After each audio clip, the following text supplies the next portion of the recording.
Our devotional thought from Proverbs today deals with living free from sexual sin.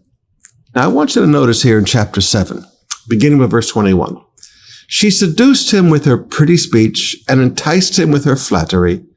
He followed her at once like an ox going to slaughter. He was like a stag caught in a trap, awaiting the arrow that would pierce its heart. He was like a bird flying into a snare, little knowing it would cost him his life. So listen to me, my sons, and pay attention to my words. Do not let your heart stray toward her. Don't wander down her wayward path, for she has been the ruin of many. Many men have been her victims. Her house is the road to the grave. Her bedroom is not a place of pleasure. Her bedroom is the den of death. Now, Solomon teaches his sons how to live free from the incredible seductive power of sexual immorality.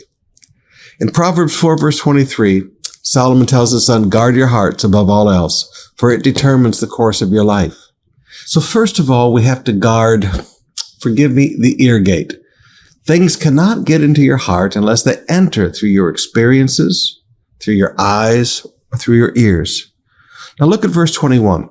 She seduced him with her pretty speech and enticed him with her flattery. Now, this isn't just talking about the prostitute on the streets. Young men, please forgive me. When you listen to beautiful women singing seductive songs on the radio, you are being seduced into sexual immorality. When you listen to women in television or in movies and they're using beautiful, pretty speech and enticing a man with her flattery, it's also getting into your heart. There are things that are getting into your heart. So you have to learn, there's things I don't want to listen to. I want to listen to the words of my Father. Pay attention to His words. I want to listen to the words of my Heavenly Father. I don't want to listen to the words of an immoral woman, whether she's singing them or whether she's speaking them on TV or speaking them on the radio or speaking them in a movie. I don't want to listen to pretty words and entice and seductive words. I don't want to listen to that. Secondly, so we guard the ear gate. Secondly, we have to guard the eye gate. Now, to this, you have to go back to Proverbs chapter 7, verse 10. The woman approached him seductively dressed and sly of heart. Seductively dressed. When a woman wants to seduce a man, she dresses seductively. She doesn't cover up. She wants to show things. She wants to create emotions in a man. You got to watch your eye gate. There's a lot of things you just don't need to see. Okay, I mean, straight up, there's just a lot of things you don't need to see.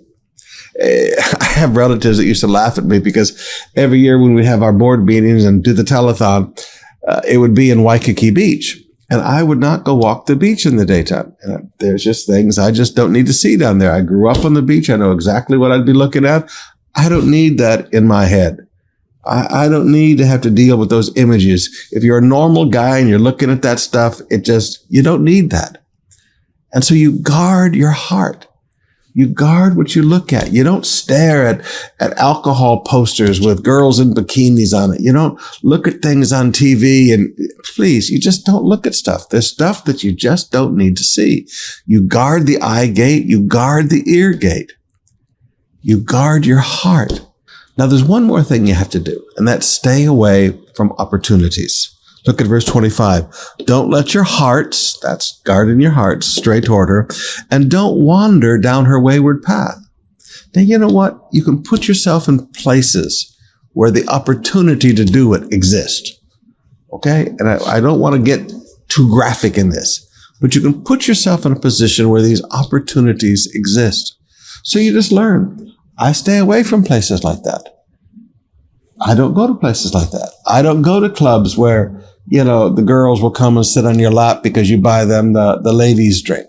You just don't go to places like that. You don't go to places. I don't go to golf courses where you've got the tea girls and the umbrella girls. There's places that where things go on. And you just stay away from places like that. It's not hard to live a sexually clean life if you'll just learn to guard your heart and stay away from places where it can happen. You can live a life free have a wonderful marriage, have a wonderful family, and never hurt the one you love.